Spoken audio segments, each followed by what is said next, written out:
jamuan ketika mana datang tetamu di rumah. Datang-datang je terus bagi jamuan. Kalau dia tanya, baru duduk dah hidang ayo. Cepat balik. Tak payahlah lama-lama sangat. Aku banyak lagi roja di belakang tu. Kita kalau datang bertandang atau orang tu kalau bertandang rumah orang. Tambah sekarang ni. Sanusi. Sanusi sesaja. Kalau sekarang ni itu je lah. Pupuk sembangnya. Suami keluar pada bilik, mula-mula elok kainnya, dia pakai buku lali. Masuk balik, keluar balik, tok atas sikit dah sampai pakai betih dah. Bagi isyarat suruh balik itu dah. Masuk balik bilik, keluar balik, sudah sampai ke lutut kain pelekat. Takkan tak nak balik-balik lagi, dah digulung sampai ke atas tu, suruh balik itu faham dah. Kita sembang sebab tu datang je letak tu air minum. Kalau dia tanya cepat mana pula letak ni, cepat balik, tak usah lama-lama. Yang kelima, yang keenam, segerakan apa? Anak perempuan untuk dinikahkan. Aja ada anak perempuan, ada jodoh, bagi tu. Carilah yang baik-baik, ustaz-ustaz, yang baik-baik dah. Juru kamera baik juga. Tak kira lah yang tu 6 tu antara yang disegerakan. Sebab tu bila sebut hutang ni dia dalam dua keadaan. Hutang ni berada dalam dua keadaan. Satu, memang kita berhutang untuk keperluan hidup. Zaman kita ni berhutang untuk keperluan hidup. Betul? Berhutang tak berhutang? Saya beli kereta. Keperluan untuk pergi mengajar, berhutang lah. Salah dah tak salah. Ambil rumah, beli rumah, berhutang. Berhutang tidak nak duduk mana? Tidak nak duduk mana? Yang itu keperluan. Satu ni berhutang. Ada keharusan itu untuk meneruskan kehidupan. Boleh tak? Boleh. Satu. Yang kedua ni berhutang untuk apa? Memenuhi tuntutan nafsu. Yang ni yang tadi berhutang tu keharusan untuk kita meneruskan kehidupan. Ini berhutang memenuhi tuntutan nafsu.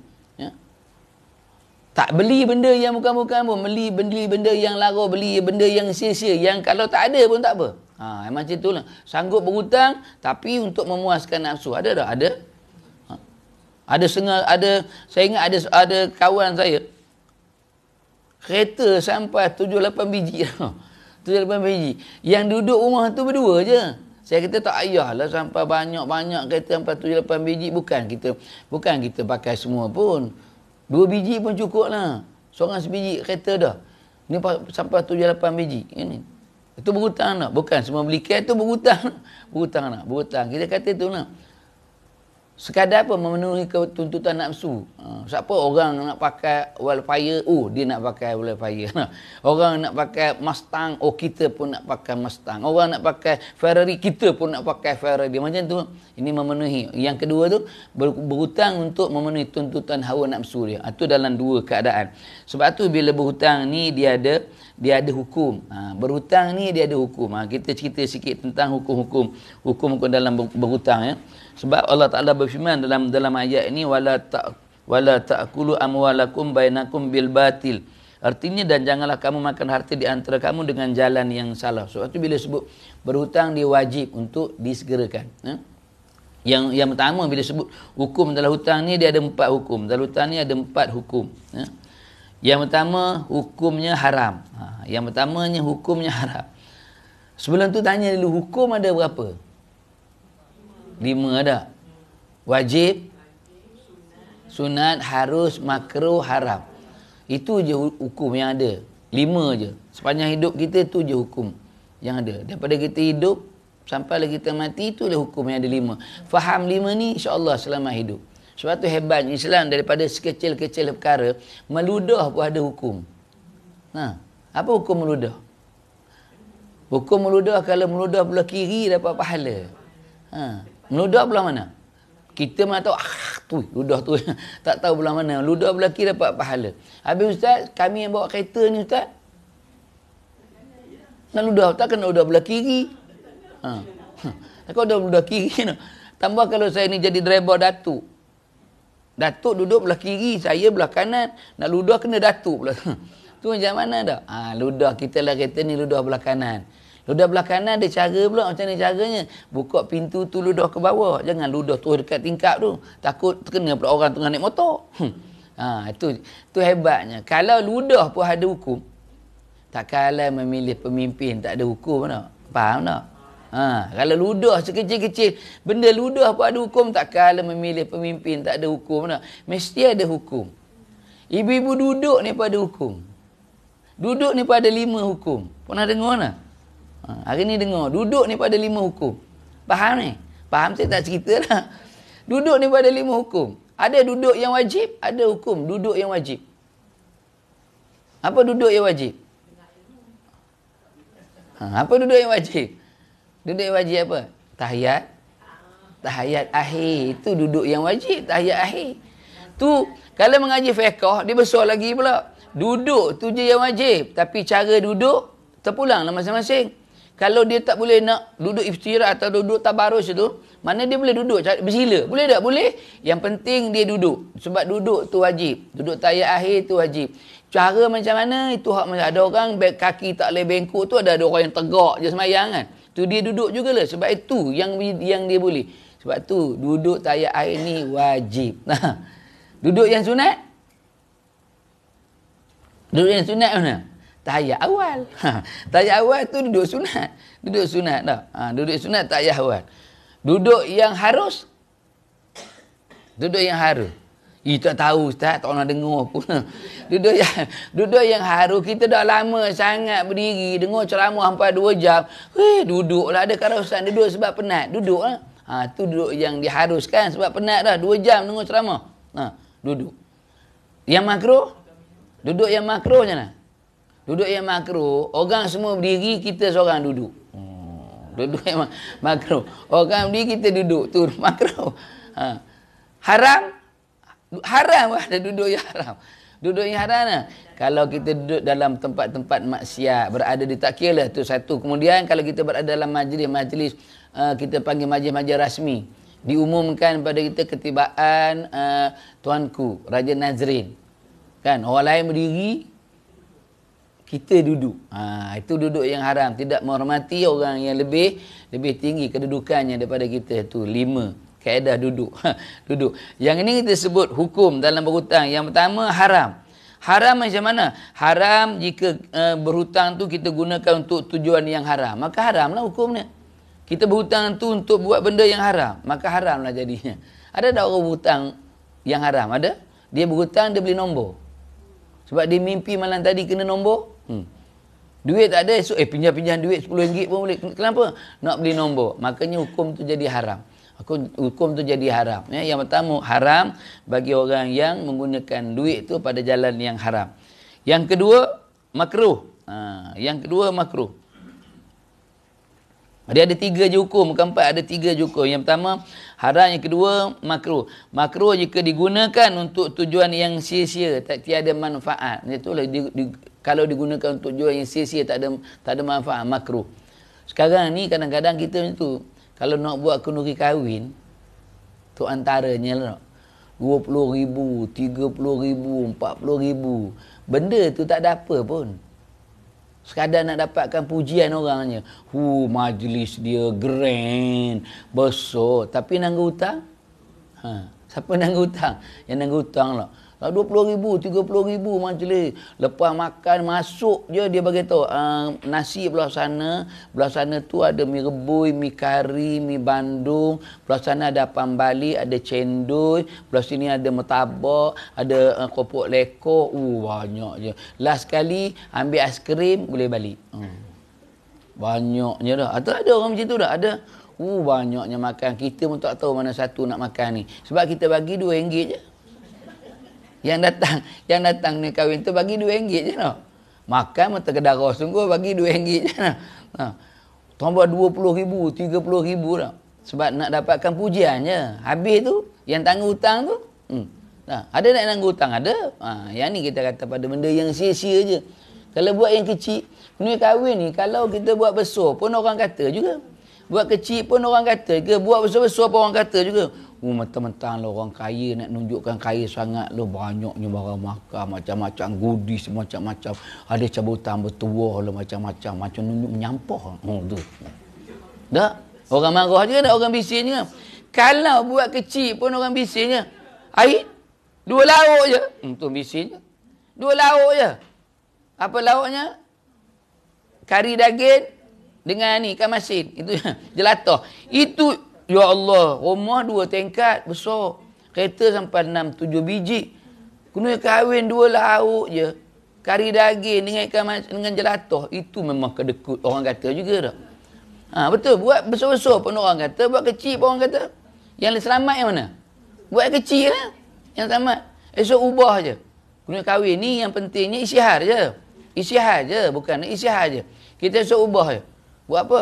Buat makanan tu dalam packingnya. Biar orang goreng dengan kuih.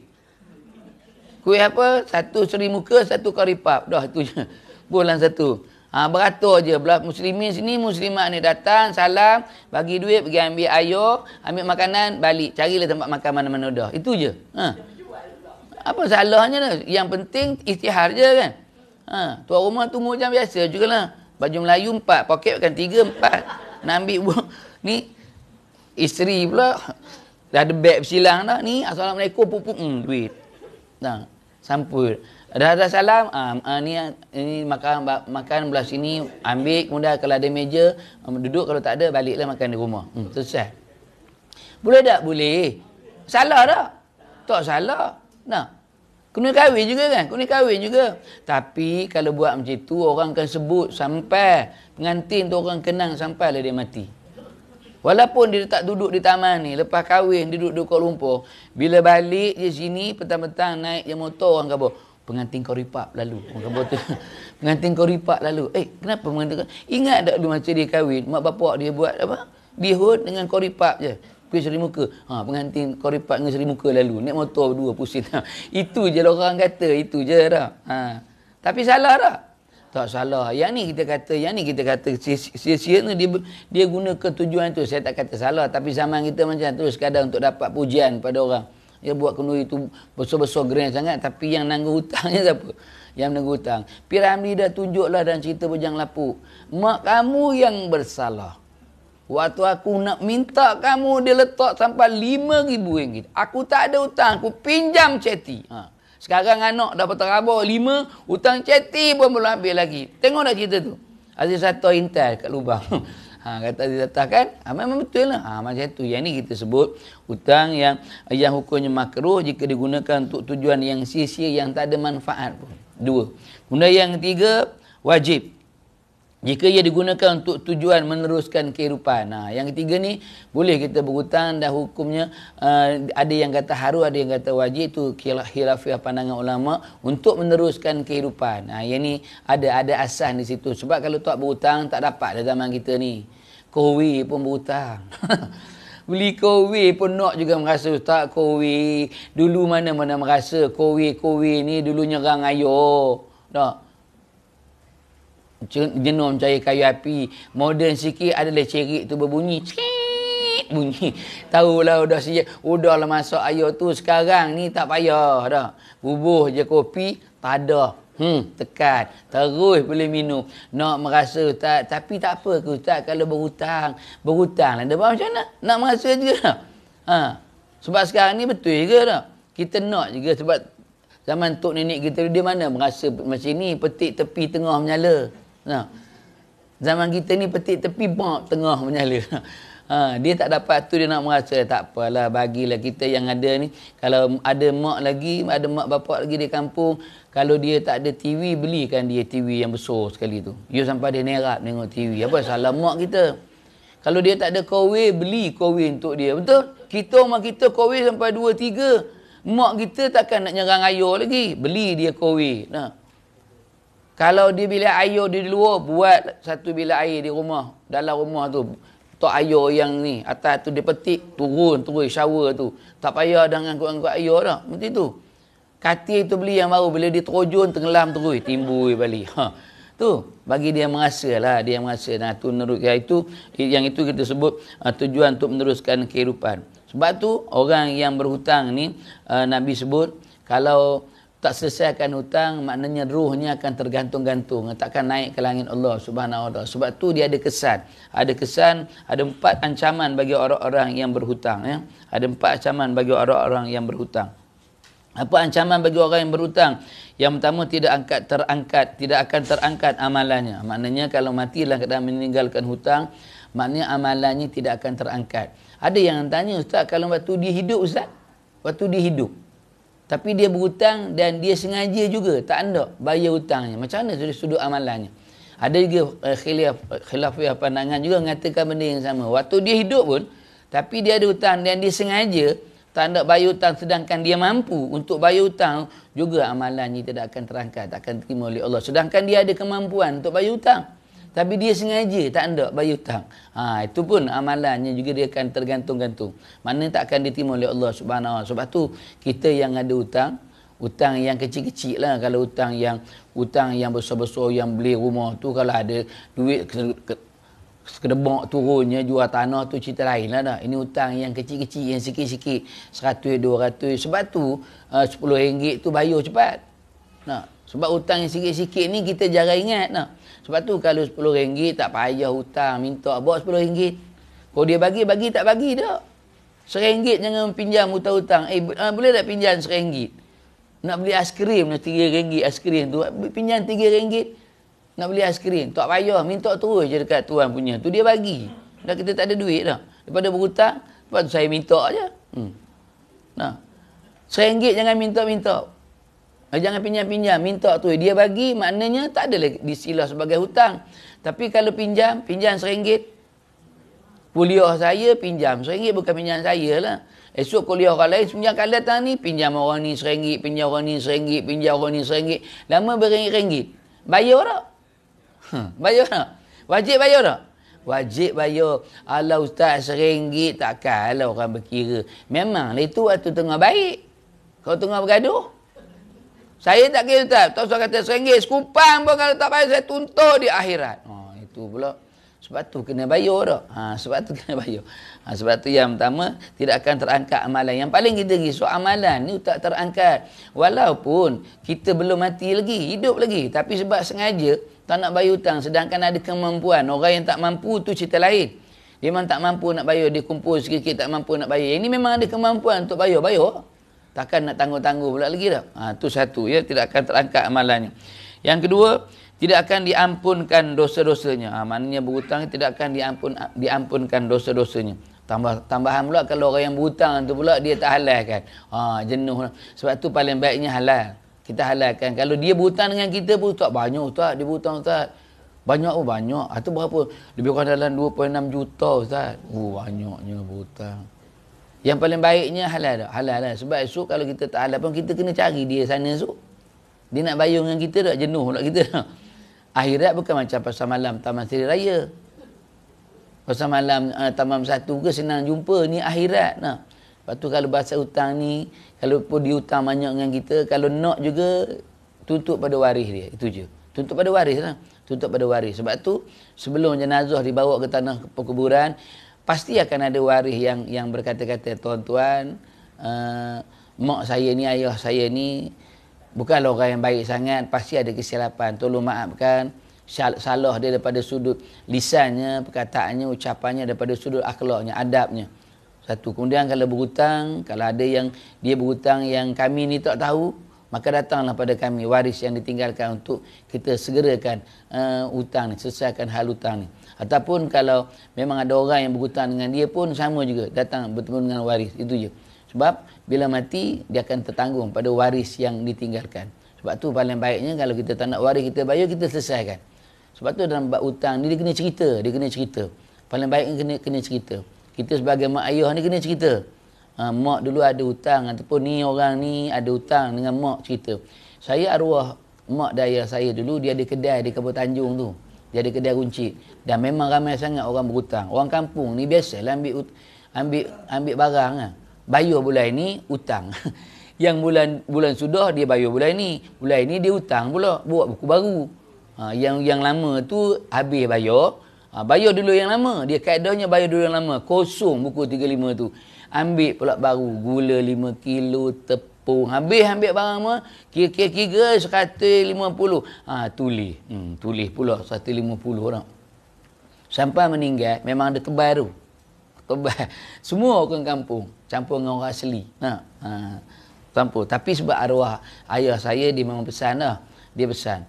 Kalau aku mati esok, kalau mereka tak bayar, halal udah tu. Tak payahlah bayar. Kalau ada yang datang bayar, udah ada. Yang tak ada tu dah, tak payah tuntut-tuntut. Sebab disebut pun jangan tuntut-tuntut. Dan kita tak cakap lah. Sebab disebut jangan tuntut. Yang bayarnya orang asli je.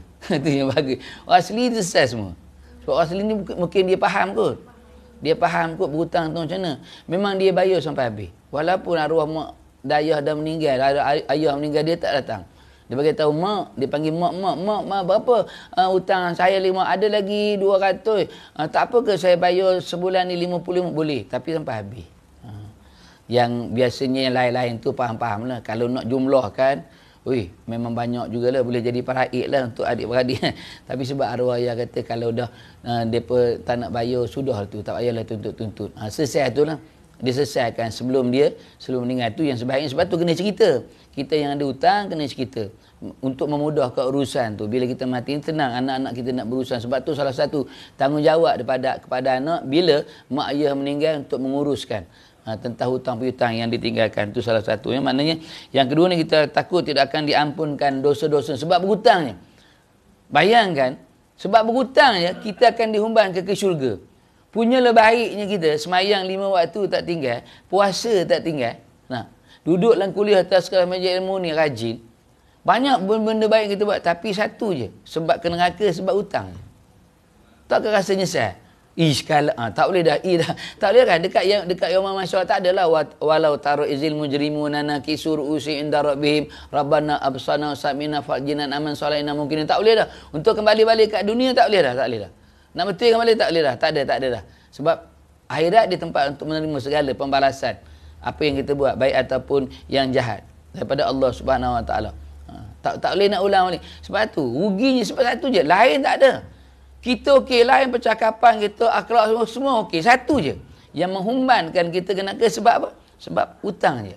Sebab sengaja tak nak bayar hutang sedangkan ada kemampuan untuk bayar hutang. Betul dekat dunia memang takkan nampak rasa rugi tu, betul. Memang kat dunia memang takkan nampak rasa rugi tu. Tapi di akhirat lah. Sebab tu tak salah nak berhutang, tak salah. Tapi bila ada kemampuan je bayar tu. Bila ada kemampuan je bayar tu.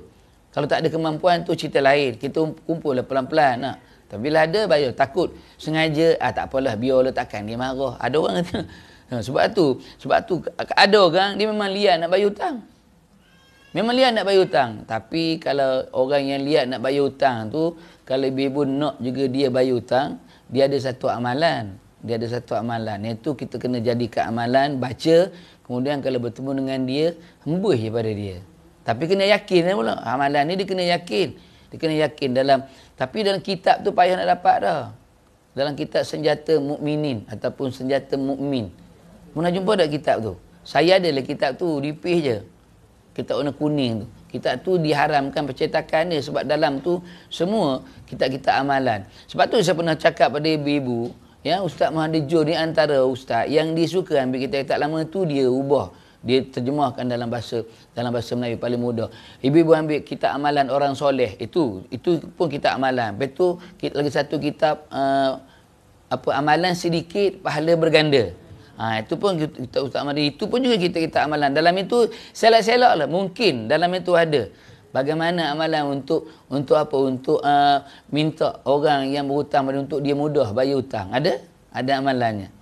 Saya tak buat lah. Kalau sebab tak ada orang berhutang dengan saya pun, berhutang pun taklah banyak, lebih kurang dalam 3 juta macam tu je lah. Tak banyak. Yang itu kalau dia banyak lah, kalau dia hutang banyak kita, dan kita tahu dia memang ada kemampuan. Dia memang ada kemampuan untuk bayar, tapi dia saja tak nak bayar. Ini kita boleh buat. Jumpa dia baca ayat tu, dia ada caranya embus sikit untuk mudah dia bayar hutang. Dan kita tahu dia memang berkemampuan untuk bayar. Itu ya. Itu yang kedua. Maknanya tidak akan diampunkan dosanya oleh Allah Subhanahu Wa Taala.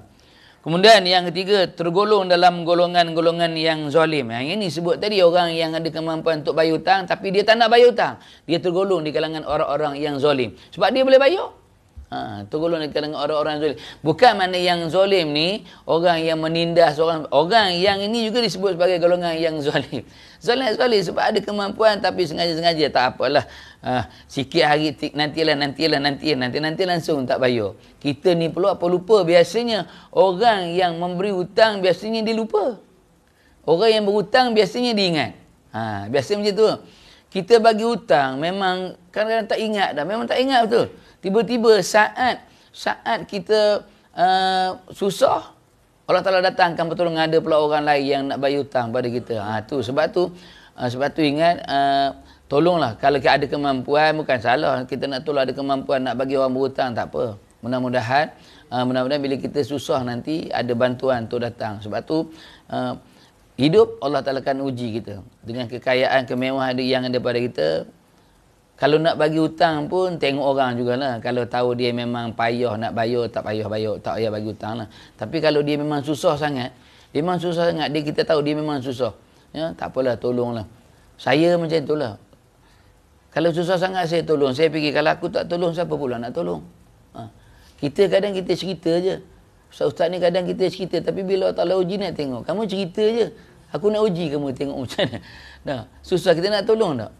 Kita kata, dia tipu ke apa? Saya pegang satu lah. Kalau dia tipu, dia jawab dengan Allah. Tuh. Sebab kita yang bagi dapat 2 pahala. 1 pahala kita tolong dia. 1 pahala ditipu, dapat 2 pahala. Tu kalau dia tipu lah. Tapi jangan pula memang saja cari tipu ke tak. Kalau tipu saya nak tolong ni. Sebab dapat 2 pahala, jangan tanya macam tu lah. Dah, yang ni kita memang tak tahu, memang dia tipu kita. Tapi kita tolong bantu dia. Dia tipu, dia jawab dengan Allah. Tapi kita dapat 2 bahagian dia. 1 kita tolong dia, satu lagi pahala kita ditipu. Itu tak? Allah Ta'ala nak uji kita macam tu lah. Maknanya kalau ada kemampuan bayar. Tu yang ketiga. Kemudian yang 4, yang terakhir, 4 golongan, 4 ancaman orang yang berhutang. Solat ke atas orang yang berhutang tiada manfaat baginya. Solat kata orang yang berhutang, mana matinya meninggalkan hutang, dia tak ada manfaat. Sebab yang ni pernah berlaku dalam satu sirah. Ketika mana seorang sahabat yang meninggal dunia, kemudian diminta para sahabat untuk Nabi menyempurnakan solat jenazah. Dan Nabi tanya, ada hutang tak? Nabi sebelum dia solat, dia akan tanya, ada hutang tak? Ada hutang tak? Kalau dia ada hutang, aku takkan semayang kan? Kalau Nabi semayang kepada orang yang sahabat yang berhutang tak ada manfaat, kalau kita jauh pada tu. Sebab tu Nabi akan tanya, ada hutang tak dia ni? Ada hutang tak? Kalau ada hutang, sebelum aku nak semayangkan dia, siapa di antara kamu ataupun waris dia yang akan bagi jaminan boleh selesai ke hutang dia? Kalau ada, aku akan solatkan jenazah. Kalau tak ada, tak ada. Kalau tak. Itu Nabi lah. Sebab tu ada sirah yang Nabi tinggalkan. Nabi tinggalkan solat jenazah sebab Nabi kata dia berhutang dan tak ada siapa di antara kamu yang boleh bagi jaminan untuk selesaikan solat dia, aku takkan solatkan jenazah untuk dia. Sebab kalau aku solat pun tak ada manfaatnya. Itu Nabi kalau kita. Sebab tu paling baiknya kita kena buat macam tu dulu sebelum ni kita kena tanya, ada dah berhutang? Ada berhutang? Kalau ada sanggup, tapi kita ni sebab akan tertanggung pada waris yang ditinggalkan. Itu waris lah pula. Waris lah atas tanggungan dia tu. Kalau dia tak selesaikan hutangnya, jenuh pula lah mak ayah kita lalam bazah tu. Sebab kita pula diamanahkan untuk menyelesaikan hutang tu sahabat. Sebab tu paling baik selesaikan. Sebab tu Nabi sebut, orang yang mati syahid sekalipun. Mati syahid ni masuk syurga tak masuk syurga? Dia mati syahid. Tapi kalau meninggalkan hutang, dia takkan masuk. Dia maknanya lambat nak masuk syurga. Kalau selesai hutang dia, ada orang yang sanggup selesai hutang dia, selesaikan, masuk syurga. Tapi kalau dia mati syahid sekalipun berhutang, dia takkan terus pergi ke syurga Allah Subhanahu Wa Taala. Itu mati syahid tu.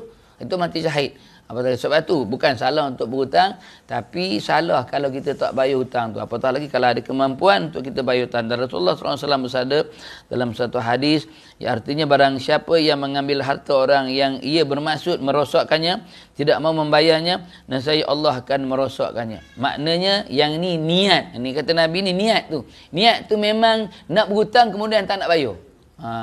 Niat tu innamal a'malu biniat kan. Dia memang nak berhutang, tapi memang dia ni kalau aku berhutang aku takkan bayar. Yang itulah Allah akan rosakkan dia dan segala hartanya.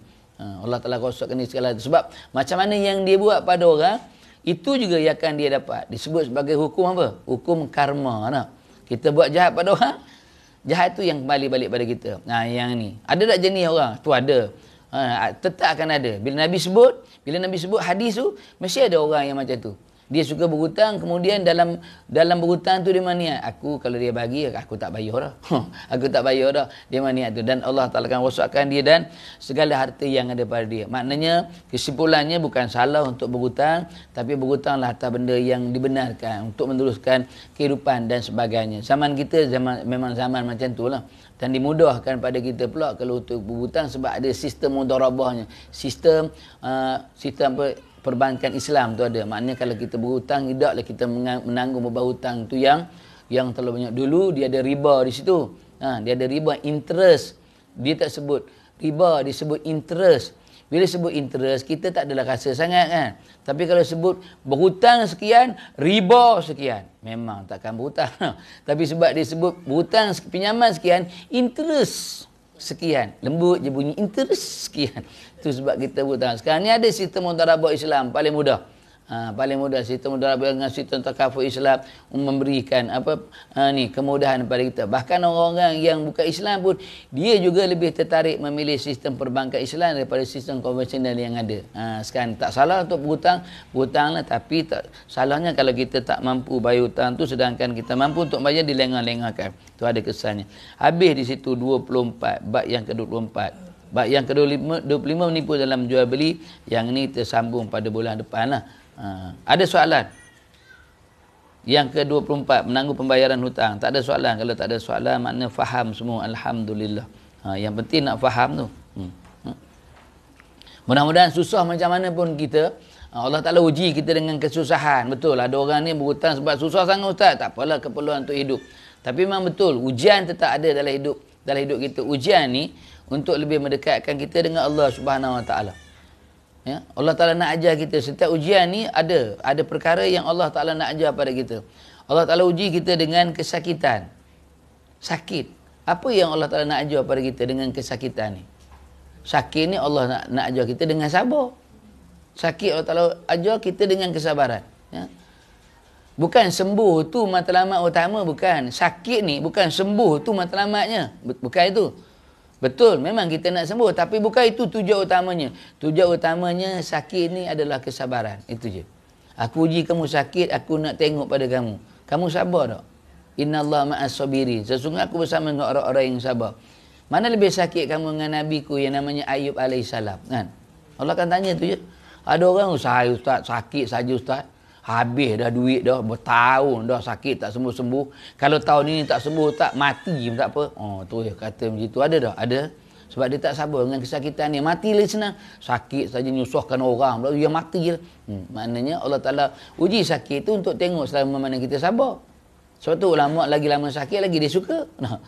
Sebab dihapuskan segala kifarah pada dosanya. Satu. Bila Allah Ta'ala uji kita dengan kesusahan, kepayahan dalam hidup kita. Kai pagi makan pagi, kai petang makan petang, kadang-kadang kai tak makan-makan.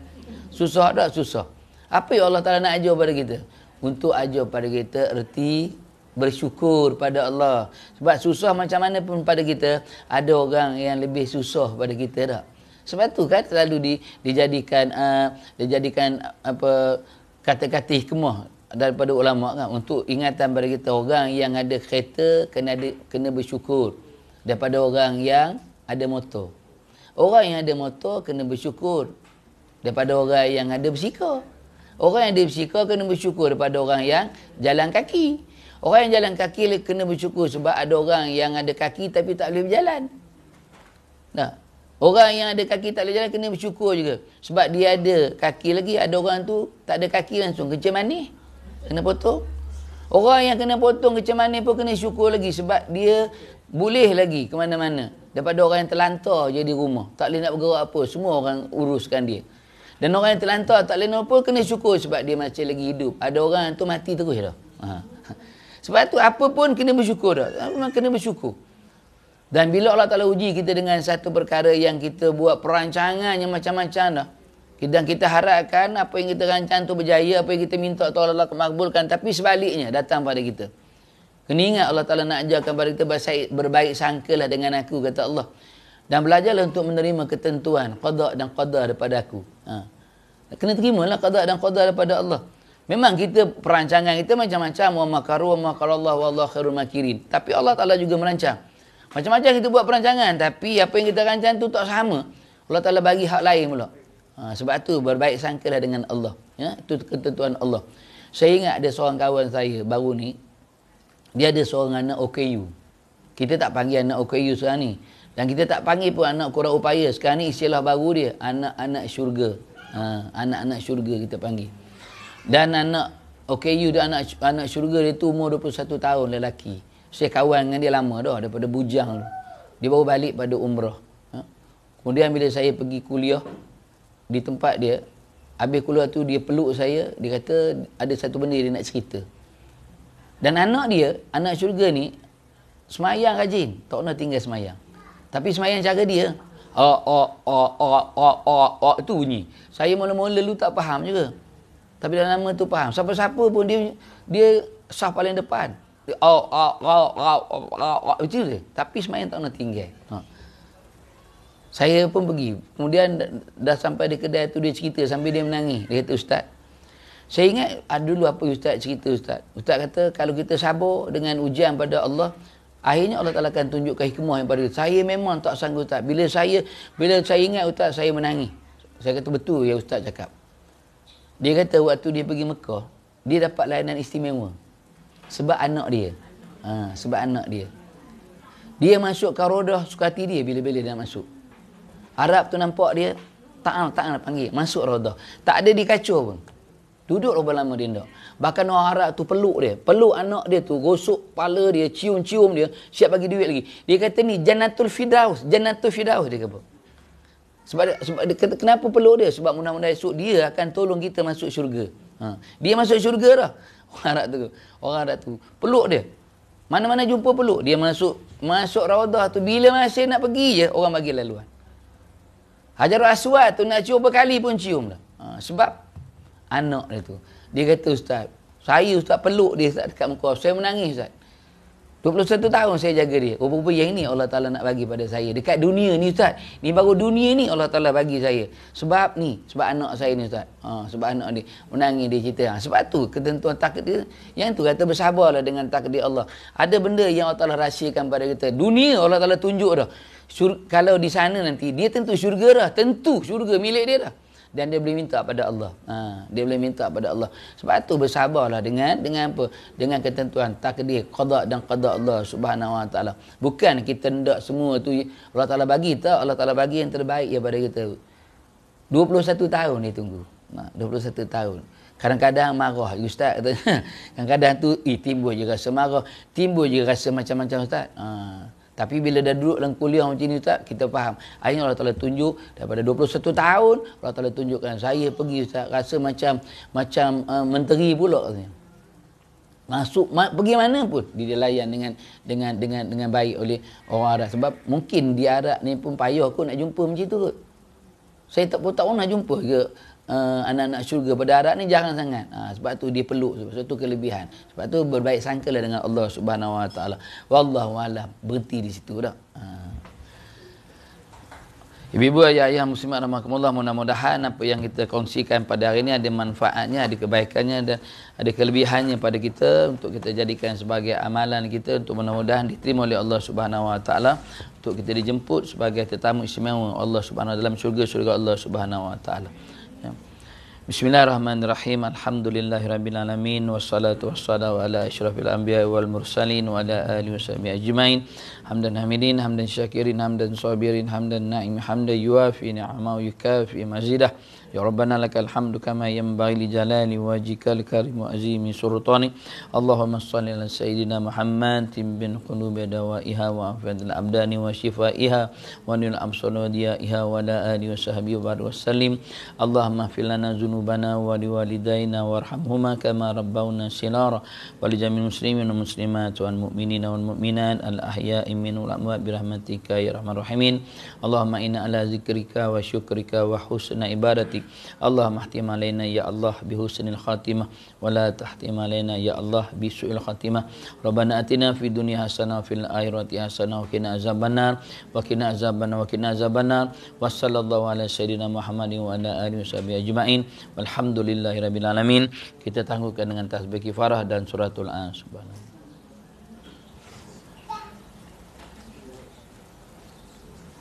Aqulu qawli hadza wa astaghfirullah li wa lakum. Assalamualaikum warahmatullahi wabarakatuh.